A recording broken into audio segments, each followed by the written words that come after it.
জীবনের সফলতাকে আমরা কিভাবে একটা পরীক্ষার দ্বারা মেপে ফেলি, ঠিক তেমনই এখন আমি দেখতে পাচ্ছি নিটের রেজাল্ট হওয়ার পরে যারা নিটে এবারে কোয়ালিফাই করেছে তারা যথেষ্ট প্রশংসনীয়। কারণ তারা তাদের পরিশ্রমের ফল পেয়েছে, তারা যথেষ্ট পরিশ্রম করেছে, যথেষ্ট স্যাক্রিফাইস করেছে যে তারা এই জায়গায় এসছে এবং তাদেরকে আমরা সবসময় প্রশংসা করব। তারা এখন নতুন জীবনে এগিয়ে যাওয়ার স্বপ্ন দেখছে এবং তারা ছোট ভাই বোনদেরকে মোটিভেটও করছে সফল হয়ে, যে তাদেরকে দেখে আরও অনেক ছোট ভাই বোনেরা ডাক্তার হওয়ার স্বপ্ন দেখবে। তো সেটা নিয়ে তো কোনো সন্দেহই নেই। সেটাকে যদি আমি পাশে রেখে দিই, তাহলে একটা ভাগ এরকম স্টুডেন্টও আছে যারা কিন্তু কোনো না কোনো কারণের জন্য এবারে সফল হতে পারেনি। কিন্তু আমরা জীবনের সফলতাকে এই কোনো একটা এক্সামের রেজাল্ট দিয়ে বিচার করে ফেলি, জানি না কেন। এই যে আমি এখন বলে ফেললাম যে সফল হতে পারেনি, কিসে সফল হয়নি? একটা এক্সাম কোয়ালিফাই করেনি, কিন্তু জীবনে তারা ফেল হয়ে যায়নি। তারাও কিন্তু খুব স্ট্রাগলের মধ্যে দিয়ে গেছে, তারাও প্রচণ্ড চেষ্টা করেছে। কিন্তু যখন কোনো এক্সামের রেজাল্ট বেরোয়, তো আমরা তাদেরকে জিজ্ঞাসা করি, কিরে তোর হলো, এবারও হলো না? আমরা তাদেরকে মোটিভেট বা তাদের পাশে গিয়ে খুব কমে দাঁড়াই। কয়েকদিন থেকে, এক দুদিন থেকে এই যে রেজাল্টের পরে যেটা অবজার্ভ করছি, যে যারা কোয়ালিফাই করেছে তাদের পাশে তো সবাই আছে, আর যেটা থাকারও উচিত। কিন্তু যারা সফল হতে পারেনি তাদের পাশে কিন্তু সোসাইটির কেউই দাঁড়িয়ে নেই। তারা কিন্তু একা। তারা ভাবছে যে তারা জীবনে ফেল করে গেছে। কারণ আমরা সোসাইটির মেম্বার হওয়ার পরে তাদেরকে সেটা ফিল করিয়েই দিই যে তুমি পরীক্ষাটায় পাস করতে পারোনি মানে তুমি জীবনে সফল নয়।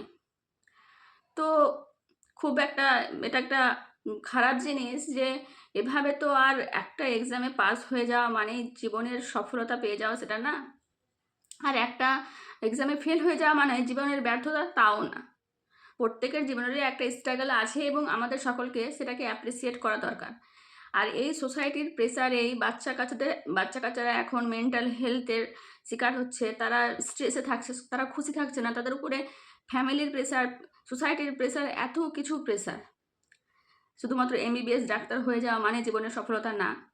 এটা হচ্ছে এক নম্বর কথা। দ্বিতীয় আরেকটা ব্যাপার, যে আমাদের মতো স্টুডেন্টরা যারা একবার এসএসসি হয়েছিল 2016-তে, তারপরে আর কোনো রকমভাবে এসএসসি হয়নি।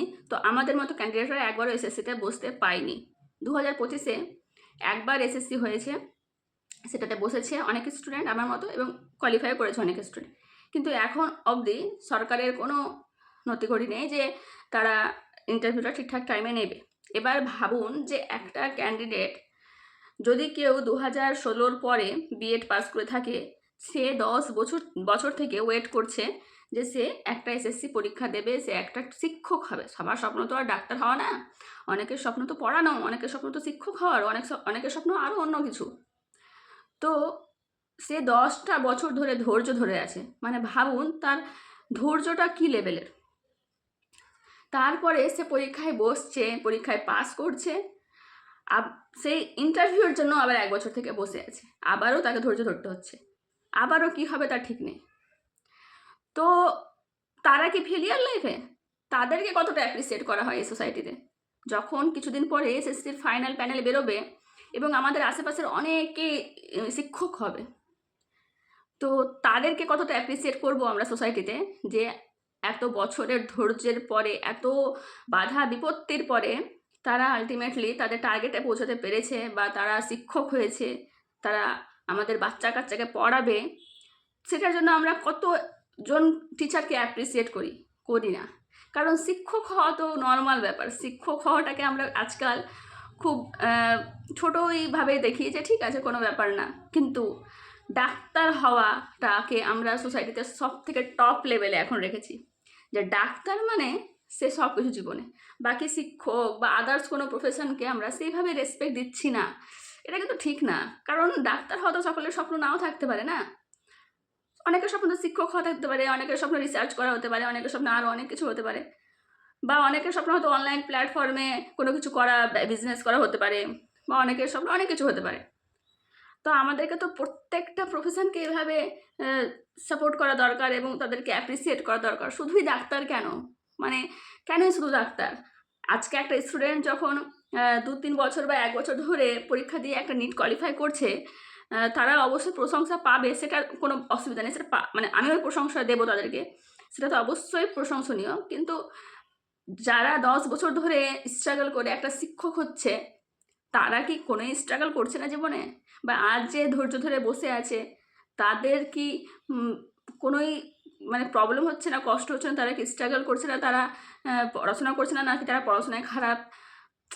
তারা তো আমার মনে হয় যে আরও বেশি পরিমাণে ধৈর্য ধরে এখন বসে আছে 10 বছর 15 বছর ধরে। এবং শুধুমাত্র টিচার না, অনেক প্রফেশন এরকম আছে যে তারা খুব সুন্দর কাজ করছে, তারা খুব ভালোভাবে সোসাইটির জন্য কাজ করছে, তারা অনেক নিডি পিপলদেরকে হেল্প করছে।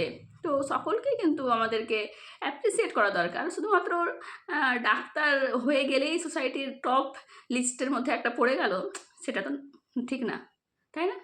আমি তো মনে করি না যে ডাক্তার হয়ে গেলেই জীবনে সব হয়ে গেল। জীবনে ফেলিয়ারও হতে পারে, কিছুই না হতে পারে। তো কিছুই না হলেও তো অন্য কিছু হবে, ভালো একটা মানুষ হবে, তাকেও আমার অ্যাপ্রিসিয়েট করা দরকার। কেন আমরা কোনো একটা টপ লেভেলে পৌঁছে গেলে শুধুমাত্র তাকে অ্যাপ্রিসিয়েট করবো, তার পাশে থাকবো? সবসময় তো সবার পাশে থাকা দরকার আমাদেরকে। এটা আমার সম্পূর্ণভাবে পার্সোনাল মতামত, তবে কারোর সঙ্গে আমার মতামত নাও মিলতে পারে। ভুল ত্রুটি অবশ্যই মার্জনীয়। Thank you.